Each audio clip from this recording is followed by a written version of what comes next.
Luke is back, and he did not come to play.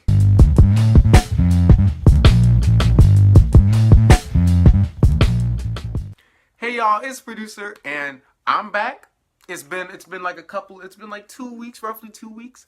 But you know, I'm back and ready to review a new series. And you know who else is back? Luke is back. And we are returning back to Harlem, trying to set things straight. Because Mariah is still out here, not arrested. Shades is still out here, not being arrested. Misty still got. Okay, we need to know if her arms are good. And we need to know what happened to Luke in prison. So, it's season 2, baby. Let's get right into it. So, the episode freaking starts. Lord, it starts with people making drugs, and they're naming them Luke Cage, and I'm sitting here like, this does not look good. It does not look good because Luke don't like drugs, but you know the music we hear in the background turns out to be his music from his headphones. He walks up. And he's like, y'all know what it is. And they start shooting at him, even though they know who he is. He makes everybody go freaking, he destroys everything. And then at the end, this one person's like, yo, I got some Luke Cage. He walks up to him all menacing. He's like, what's my name? Yo, if I was selling drugs to get some money, and then the first Luke Cage come up behind me, I'd be like, you know what? I'll just be poor. It's not worth it. It's not worth it. But, yes, so he scares him straight. And turns out he's out of jail. I didn't know if it was going to continue from jail. I'm glad about out of jail. Because, honestly, I hated the jail portions from season 1. That was so depressing. But, anyway, he's out of jail. And everyone likes him. I love the fact that he is such a public figure. Like, it's sort of like Spider-Man. But without the mask, you know?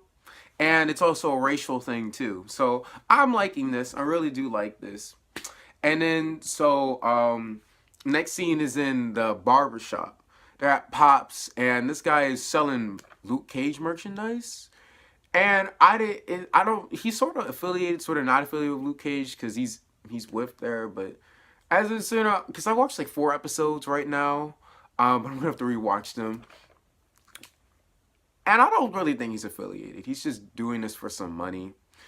And he's talking, and the guy, I don't know his name, by the way. I'm going to learn his name eventually. But he gets on my freaking nerves. Because he's just always there to get a check. He's not there really for anything. At the end of the episode, he does something really stupid and annoying. But we'll get there. Anyway, he's talking to this guy who's been there. He's always been there with the barbershop to play chess all the time. And I forgot his name. I was like, what's his name? Y'all know what his name is? Oh, you know what? I remember it. Bitch, oh, you ain't know they call me Bobby, bitch. Oh, yeah, I'm Bobby, bitch. Just had to do that. I would say something stupid like Free Shorta, but he definitely did those crimes. Anyway, 2000, what is that? 12 jokes aside, Bobby's out here and he's talking to Luke and he's egging him on to do like trying to get some way to get paid because it costs a lot of money to run the shop. No one's getting their haircut here. And he's like, no, I don't do this. I don't do this for money. This is for me. He said like, I think it takes away money for something. I don't know. Point is, he was being real extra conscious about it. And so Bobby's like, just because you're a woke superhero don't mean you gotta be a broke superhero. And I was like, that is a life motto. If I could get paid for the stuff that I do, Lord have mercy. But no. So I'm broke. But anyway, he tries to figure this out, but he's like, no, I can't do this. I gotta do this, and so moves on. So we get back to Misty, and turns out she amputated that arm. Wow. I hope you're happy, Diamondback. Now she got a stub, looking like a tree stump. I hope you're happy. But you know who's happy? Claire, because I forget she's a nurse. I really do, because she says it a lot, but we never see her, you know, doing nurse stuff. She's because like whenever she's doing nurse stuff, it looks like, oh, like I know this knowledge, not like we see her in a museum. Wow, in a hospital. I never see her in a hospital. Last time I saw her in a hospital was season 1 of Jessica Jones. Now this also reminds me because she keeps talking about this lawyer that she has. And it makes me think that this is a direct continuation. I think it is a direct continuation from Defenders that I definitely didn't watch because I wasn't that interested. So that may be bad. I don't know. Y'all can tell me. But I'm gonna keep watching until then. I'm still pretty good. Anyway, it then cuts away. And they're talking, and they're in this jazz club, I guess. And it focuses on Mariah and Shades and this stocks business guy. And they're talking about trying to get money because, of course, she's a politician. She always wants that money. And, like, she's talking about getting these stocks that can really be beneficial. But she needs, like, a dealer to get that money to buy those stocks. So that's what they try to figure out. But before that happens, she gets really nasty. Really, really nasty. Excuse me. Not burping nasty. No, she's like talking to her nephew. I don't know. Like Shades and her, they're related. I don't know why y'all have to say that. You really could just say, oh no, I guess not, because she's a politician. So if that was her sugar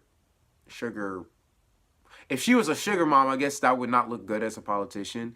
But it doesn't look good that you're being pretty much incestuous. It looks like y'all incestuous. So it's just, y'all are nasty. Stop it. And then so later on, they start playing this reggae music. And so I'm thinking, oh no, Misty about to start smoking? Like, y'all are stereotypical if that's the case. But no, I get really excited because she just drinks. And then they just choose this music because they want to choose the music. I'm like, okay, that's cool. And then Luke and Claire start getting some coffee. I'm like, okay, it's been like, what, 3 years? But I'm glad you got that coffee, y'all. But, ooh, and I'll explain, is it a lighting in this scene? Ooh. I like that lighting, but it's not all fun. It's not all. That poor henchman. See, I sort of don't remember what this was for, but Shades and this other guy run up on this one guy, and they just beat him up for no real reason. While this nice music is happening, and after that, like, it's directly focuses on Claire and Luke, like, getting it on. Like, okay. There's a song for coffee, but I'm not gonna play it because Claire definitely has sugar and cream. Let me stop. But anyway, so what's it called? Oh, the car. So Luke goes up to Sugar, ironically, because we talking about sugar mamas, and trying to find out some information what's happening. She's like, oh, Mariah's gone cold, she hasn't been doing anything. Because who got all the money? You tell me. I don't know. I'm just the information guy. And so Luke's like, okay. But he's like, I think you're lying. And because you're lying, I'm punishing you. And he freaking punctures the car. And I'm like, God dang it. While walking away from Sugar, Luke sees his dad, which I didn't know was his dad because, the dad was monologuing earlier. And I just thought it was a random preacher, getting ready for a preach that would, come in sometime in later on the episode, which I was sort of right. He did come in the episode, but not as a preacher, as a father. Because, they said that he was Reverend Lucas. They mentioned him. So I'm not too shook. This isn't like he's technically a new character because we've never seen him, but he was always mentioned. So that's pretty nice that y'all did that story-wise. But he wants to now claim his son when he didn't claim either of his children before? No. No. You are a bad dad for that. You are a deadbeat dad. You only want to come up because Luke has a come up. So no, you fake for that.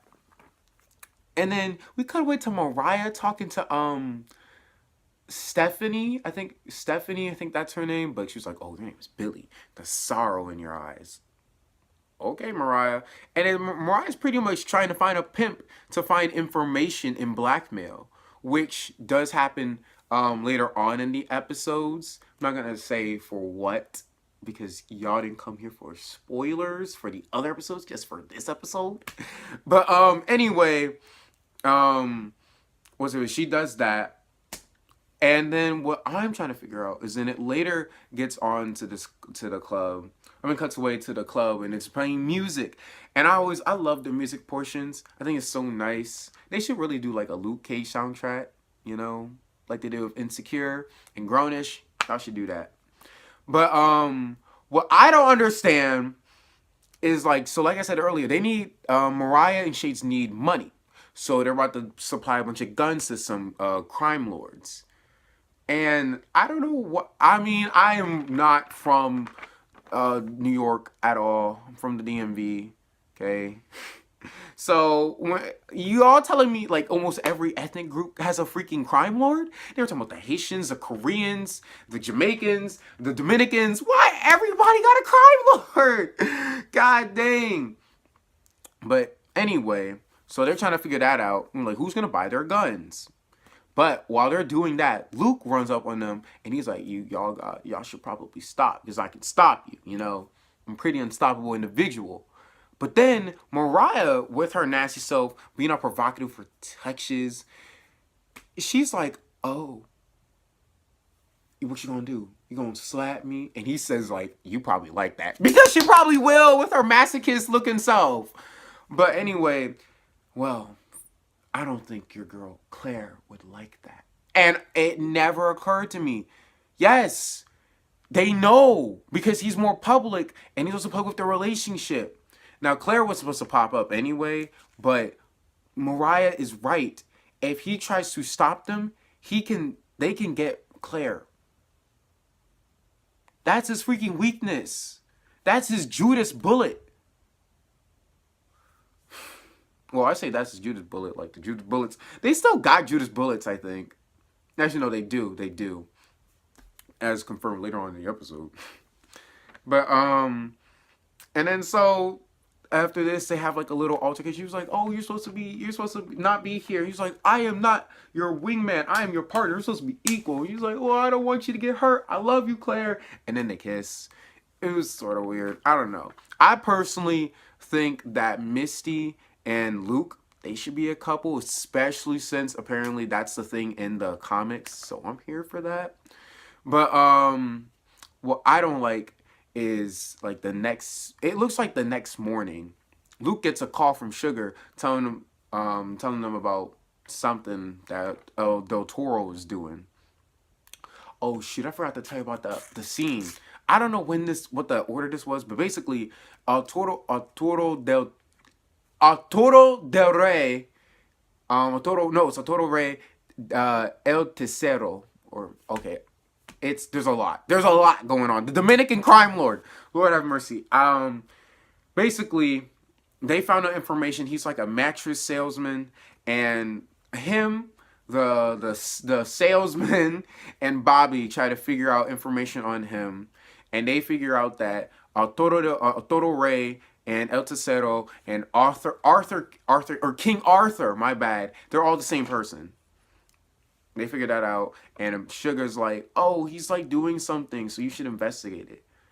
And Luke's like, okay, and then he leaves. And then Claire gets upset, but she's like, you go ahead, Power Man. And I was like, Power Man? Wait a second. That's the name of the comics. But then I quickly calmed down because Sugar hangs up the phone, calls someone else, and is like, he took the bait. Now where's my money?